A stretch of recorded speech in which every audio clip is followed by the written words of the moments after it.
जब तक तैयारी ना हो मुझे लगता है अटेम्प्ट नहीं देने चाहिए, कोई मतलब नहीं है। तो सहारा ले सकते हैं और अपने बड़ों का सहारा और जो एक्सपीरियंस है इस फील्ड में, जैसे कि मैंने उनसे गाइडेंस लिया है। नमस्कार साथियों NS Kotal academy Indore YouTube channel आपका स्वागत करता है। एमपीपीएससी 2021 का इंटरव्यू कंटिन्यू है और हमारे साथ एक एस्पायरेंट जुड़ गए हैं, देश की बेटी एक छात्रा जुड़ गए हैं। जानते हैं आज उनका बोर्ड कौन सा था, बोर्ड द्वारा किस तरह के प्रश्न उनसे पूछे गए। सबसे पहले फर्स्ट ऑफ ऑल मैडम जी आपका नेम? मेरा नाम हर्षिता प्रसाद है। ठीक है, हर्षिता प्रसाद जी, आपसे बोर्ड द्वारा किस तरह के प्रश्न पूछे गए? मेरे जाते से ही बोर्ड ने मुझे 5 रिवॉल्यूशन के नाम दिए, जिसमें ग्रीन, व्हाइट, येलो, रिवॉल्यूशन किससे रिलेटेड है। उसके बाद 5-7 मिनट ग्रीन रिवॉल्यूशन पे खींचा गया। मेरा इलेक्ट्रॉनिक्स है तो मुझे फोटोन और इलेक्ट्रॉनिक्स की कुछ थ्योरीज पूछी गई। उसके बाद इलेक्ट्रॉनिक्स और इलेक्ट्रिकल में अंतर पूछा गया, एसी और डीसी करंट के बारे में पूछा गया। उसके बाद एकल परिवार और संयुक्त परिवार को लेकर तीसरे बोर्ड मेंबर ने क्वेश्चन किए। क्या प्रश्न था एकल परिवार और जॉइंट फैमिली में? उन्होंने पूछा था कि एकल परिवार की तरफ हम बढ़ते जा रहे हैं संयुक्त परिवार से, तो आपको क्या लगता है कि ये सही है या इसके क्या फायदे हैं दोनों के, और दोनों के नुकसान बताने थे। चौथे बोर्ड मेंबर ने भी इलेक्ट्रॉनिक्स से कुछ सवाल किए और फार्मर्स को लेके बहुत सवाल पूछे गए। फार्मर्स को जी, किसानों की क्या समस्याएं हैं, क्या उनकी आय में वृद्धि के साधन है, हम लोग क्या आगे कर सकते हैं। और सिचुएशन बेस्ड क्वेश्चन भी थे जो कि थोड़ा टिपिकल था, रेडिएशंस और इससे रिलेटेड था, रूरल विमेन से रिलेटेड। और उसके अलावा फार्मर से थर्ड बोर्ड मेंबर ने भी फार्मर से ग्रीन रिवॉल्यूशन का अभी इम्पैक्ट क्या है वही पूछा था। ओके, अभी इस पर क्या प्रभाव है इसको आप समझाइएगा। ओके, और कुछ कोर सब्जेक्ट का कुछ? इलेक्ट्रॉनिक्स से इलेक्ट्रॉनिक्स के बारे में, कुछ थ्योरीज के बारे में, फोटोन्स के बारे में, कुछ केमिकल्स के नाम पूछे थे, कुछ साइंटिस्ट के नाम पूछे थे, कुछ इंस्टीट्यूट पूछे थे। बस इंस्टीट्यूट कौन सा, कैसा किस तरह का प्रश्न था? जैसे इलेक्ट्रॉनिक कॉर्पोरेशन ऑफ इंडिया कहाँ पर लोकेटेड है, या बेल क्या काम करता है।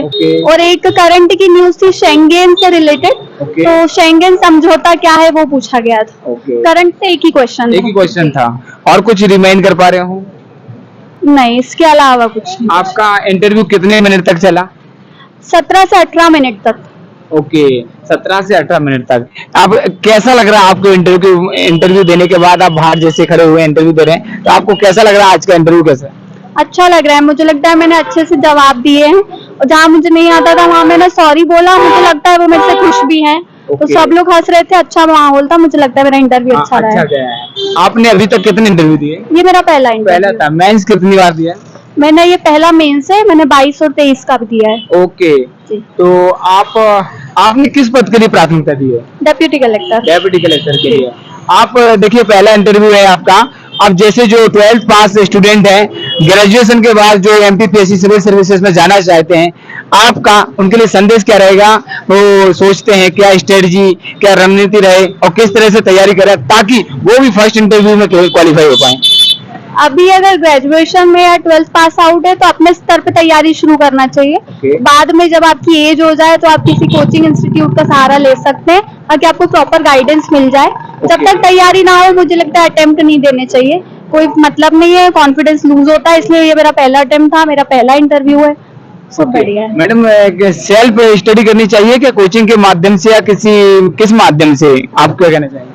शुरुआत सेल्फ स्टडी से होनी चाहिए। अगर आपको गाइडेंस की जरूरत है तो आप कोचिंग जा सकते हैं। मैंने सेल्फ स्टडी की है तो मुझे कोचिंग के बारे में ज्यादा आइडिया नहीं है। सेल्फ में पता नहीं होता कि कहाँ से किस तरह से सिलेबस पढ़े या बुक्स पढ़े या प्री मेंस इंटरव्यू किस तरह की तैयारी करें, ऐसा जो है माइंड में हृदय में चलता है।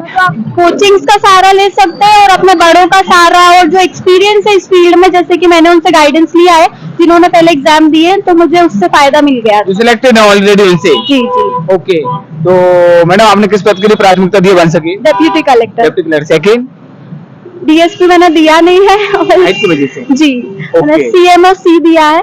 ओके जी, तो बहुत बहुत धन्यवाद। कोटल एकेडमी आपका स्वागत है। ठीक है, शुक्रिया अदा करते हैं। आपने जिस पद के लिए प्राथमिकता दी उस पर आसीन होकर देश की समाज की सेवा करें। थैंक यू सो मच, धन्यवाद।